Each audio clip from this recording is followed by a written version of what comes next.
he is of the highest character of anybody I've ever met. Vocal support from parents continues for a high school coach no longer leading the West High program. The superintendent in Knox County announced the removal of Coach Lamar Brown, citing a sex crimes investigation involving 2 assistant coaches at West. Chad Brooks and Richard Scott Shaver both face child sex crimes charges. In all, as the result of the district investigation, 5 staff members at West received punishments ranging from termination to reprimands to a reassignment at another school. Brown is not facing any criminal charges. An attorney representing him maintains Coach Brown did nothing wrong, and his removal from head coach position only does further harm to that community.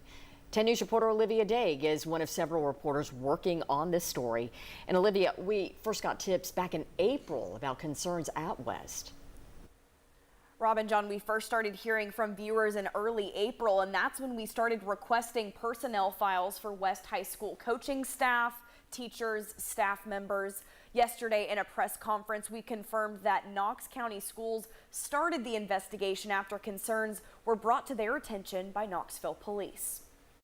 Coach Brown has done not only for this community by having success on the football field, but taking kids that are, have some past problems and help them out. A former parent and current donor to West High School's football program, George Ewert, says he and several others requested meetings with school leaders about the investigation with no response. And to not sit down and talk to the community about what's happening today and what was happening with Coach Brown and the whole situation, I think is a failure in our government.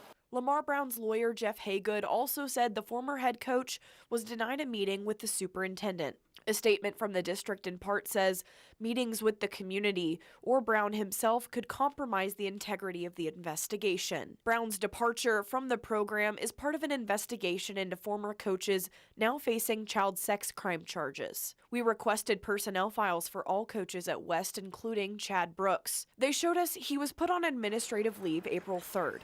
The superintendent confirmed that's also when they began their investigation. I think it was April 3rd, and it was actually brought to us through a law enforcement partner. Brooks' personnel file also shows April 4th, Brooks told another employee to remove his device from his classroom. In Richard Scott Shaver's file, it shows he resigned, citing retirement, on May 16th. On June 6th, the district acknowledges his charges and says he's not allowed on school property with some exceptions. The only thing in Brown's personnel file of note was notice that he was on administrative leave.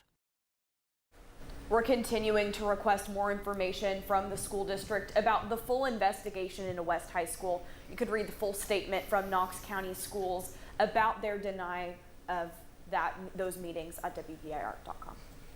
All right, Olivia, thank you.